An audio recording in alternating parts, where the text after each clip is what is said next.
Hey, this is Aaron. Today I am with the 2022 BMW M240i. This is the brand new 2 Series from BMW. Lots of changes from the previous generation, which was the generation from 2014 to 2021. Lots of changes, all of them good, I think. So, first thing that you're going to notice right there is the grille. There's no giant beaver teeth anymore. That's awesome. Those annoyed the hell out of me. I'm so glad they're gone. Other thing that's changed, there is a 230 and a 240 model. So the 230i is the 4-cylinder, 240i, this one here, is the 6-cylinder. So you have a 3-liter 6 under here with bi-turbos and so on. Puts out 362 horsepower. That's a bit of a bump from last year's 240 model. So that's a good thing. One thing that I don't like is that they did drop the convertible. So there is no convertible model this year, just the coupe. I suspect that within the next couple of years we will have that convertible show up, but for now there is no convertible for this. So biggest difference between the 230i and 240i visually is this hood right here. So you can see the nice hood bump that's going on. You maybe see it. The white paint makes it difficult, but there's a hood bump right here to accommodate the engine under there. In the 230i, that bump doesn't look the same. It looks slightly smaller. It's just a small visual cue. Now, of course, this is the M series, so it has the M series suspension, braking, and so on, all the things that go with it. Also, the 240i, as I understand it, is all-wheel drive only, so you can't get a 2-wheel drive version of this. X-Drive is the norm for this, which is pretty cool. Now, there isn't a whole lot to talk about because it's a very tiny car. I will also point out that there are competitors for this car from Audi and Mercedes and so forth, but there is no other little tiny coupe like this that is rear-wheel drive.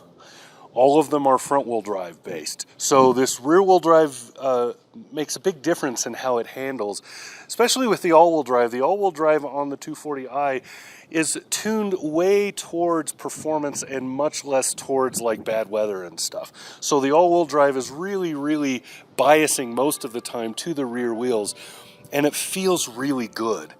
Let's go around it. So here's a better look from the side profile. You can see the hood hump I was talking about. You can also see just the overall design of the car.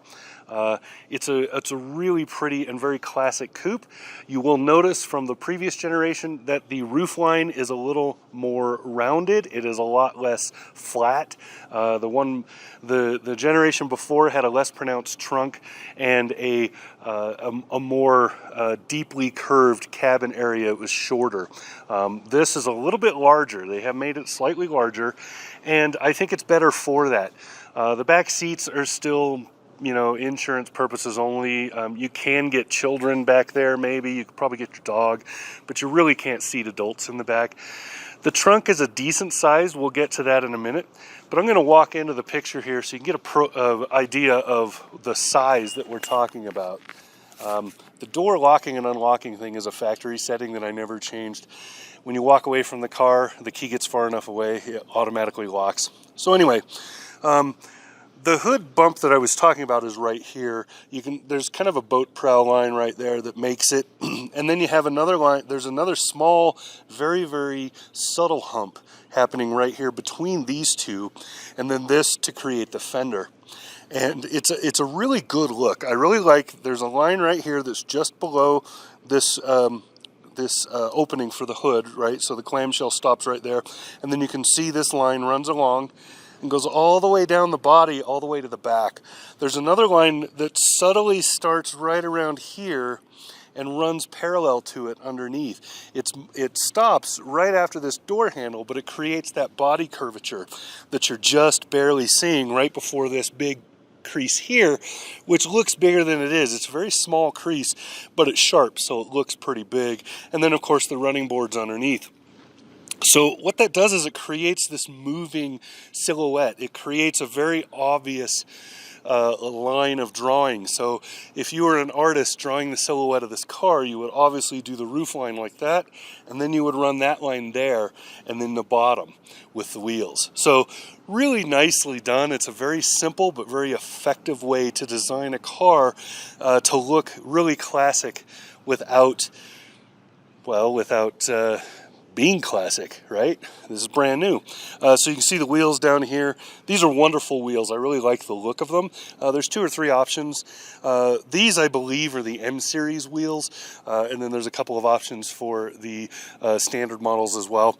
And then the side mirrors. The side mirrors are very large for such a small car, but they mitigated that in terms of visuals by making them thin and adding a bunch of lines on them. Some of them to create vortex for airflow. Others also just make them look slimmer by breaking them into sections.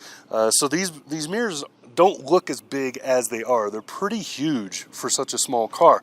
And then the roof line that I was talking about, you can see it's very rounded and abrupt, right? It doesn't flow like it did last generation to go like this. It drops quicker. That's a good thing because it creates more interior room for one thing, but at the same time, it's creating a more well-defined deck on the back, and that gives it much more, I don't know, classic or classy. It gets away from that clipped deck that we've had before and changes kind of the design dynamic. I like it a lot. Now you see this line here running across, and then down here you have this fender bulge to indicate this fender is slightly larger than the front fender, just by a tad, but just enough. If you run a tape measure, you can see this is just slightly larger, and it's just enough that it emphasizes the rear-wheel drive build of this car. Then back in the back, you can see this fin here. When we come around the back, you'll see it a little more pronounced, but this little fin is part of the M package, and then you have just the way the lighting and the lines run to the lighting. So you have this line here, the main one, runs along and it just kind of stops right before this crease here for the tail light. So it's kind of a neat design, and I really like the way they did it. There's a few options for this that aren't included on this car. There's roof rails that you can get. This has the sunroof, and this has the upgraded stereo. So, and you'll notice that because I just saw it, because there's these big speakers back here from Harman Kardon, and you can see from the side of the car looking this way, you can see a couple of the tweeters and stuff that are on the dash. Let's come around the back and look in it, and then we'll get inside. So at the back of the car here, here's the line I was talking about. This stops right before it gets to this, and then you have these taillights. The taillights are a unique shape. I really like this shape. I don't know what I would call it, like offhand. It kind of looks like a sports car silhouette in a way, but it's a really cool look. And then you can see the fin I was talking about here. That goes on top of the integrated deck fin. So there's already a sort of a fin happening here, and then this is on top of that. You have the X-Drive logo, of course, BMW logo, and the M logo with the stripes and the 240i. And then you can see down there you have the diffuser, which is part of the M package. And then you have those exhaust ports, also part of the M package. As far as I know, the 230i still has those double ports. I see them in the photos, but I don't know if they're both functional like they are on this 6. So really kind of cool there. That's kind of the rear end. It's relatively simple, but I really like the design because the simplicity makes it classy. Let's look at the inside. So inside the 240i, it's a very simple layout as far as where the controls are. They're where you expect them to be in a BMW. You have good venting, decent climate control in here. There's some details because this is the M package, like the BMW M series logo color scheme on the doors and a couple of other things. This has the upgraded infotainment and stereo in it, and then also just a lot of little niceties: heated seats, heated steering wheel, and so on. Two things to note. There is no manual transmission for this vehicle, so you can no longer get a manual with it. That is going to be a downer to a lot of people, but honestly, by sales figures, most people, even in the M series, were not buying a manual anyway. Traditionally, people have been buying automatics. The manual was a tiny, tiny little segment and sub-segment of it, and so I'm not surprised to see it go. But what you do have is you have a wonderful shifting pattern, or a shifting feel in this car.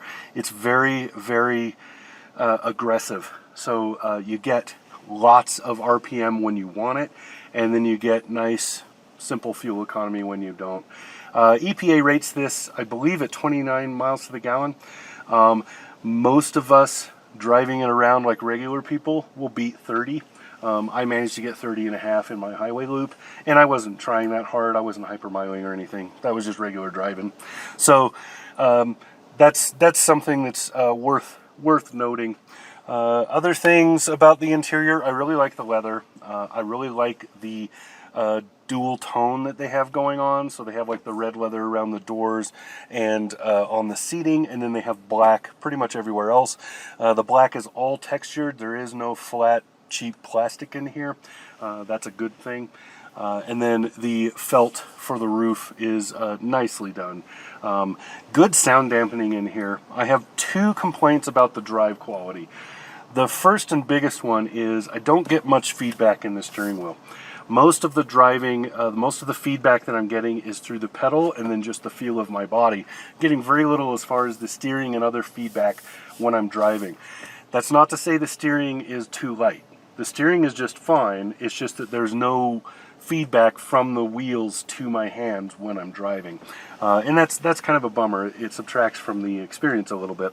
The other problem that I have is simply that it's a little bit heavier than it was before. The extra horsepower makes up for that, but you still have that long lag that you have with every turbocharged car I've driven from BMW and most of the German makes, and that is you still have that long lag before it kicks in. So when you leave the light, you're not going to get that power right away, and it feels sluggish for a moment.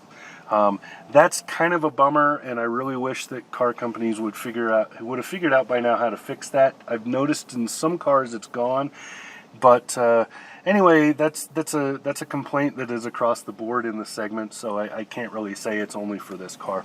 But honestly, it's a lot of fun to drive this car. This is, in this size, this is probably the most fun I've had in a little car like this that wasn't a convertible and wasn't made for parties. Just a great little vehicle here. So that's it, I believe, for the interior. I can't show you too much else because it's too cramped to get a camera in here. Alright, so there you go. This has been Aaron with the 2022 BMW M240i. The new 2 Series is really well done, and there really aren't that many competitors here. We've kind of whittled it down to a handful of German makes, and that's it. This size of car is really not for everybody. The sales volumes are fairly low because, you know, 2 doors with 2 seats and maybe some space in the back for extra junk really isn't a big volume of buyer right now. Most people are starting into the CUVs by that point, but I will say that this is wonderfully done. The LED headlights are pretty, the design of the car is really good looking, and it's just a lot of fun to drive. So there you go. This has been Aaron. Talk to you again soon. Subscribe.